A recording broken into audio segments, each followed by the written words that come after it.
Hello everyone, this is Dr. David Lucas and this is Communication 112 Mountwest, Module 3. So important. Hey, let me ask you a question.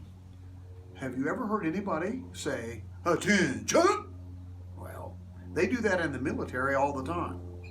And if you're at a reception or some other kind of public event, how do they get your attention? Well, they take a knife, fork, or spoon and clink it on a glass. Policemen use whistles to get your attention, sirens. So do the fire department. But how do you get people's attention in public speaking? Oh, that's the question we want to answer here in Module 3. It's all about getting attention and keeping it. To get attention, you've got to have a really good introduction. By that I mean you reach out and grab a hold of that listener and bring them in to your topic. It's not enough for you to just tell me about your horse. You have to explain why I want to hear about your horse, or your motorcycle, or your family, or whatever the topic is that you choose to use for your speech topic. You've got to reach out there and grab attention to those people. Now you can do that also by movement. Your introduction gets the attention, but now you've got to keep it. So you have to have good transition from topic to topic, from header to header. That means that when you move from point 1 to point 2, you keep everybody's attention by showing them how important it is. Those are transitions. And then also you use colorful illustrations and examples, stories. You always use analogies so that people understand what it is you're talking about. Those are ways we keep attention during the speech process. Smiling, moving your head, moving your hands, all that nonverbal helps to attract attention. Have you ever noticed that if, let's say you're at an event and you see a friend of yours on the other side of the crowd, how do you get them? You go like this? No, you go, "Hey, Sheila, hey, Bob." You wave your hands and try to get their attention. A little over the top, isn't it? Well, anyway, you get my point.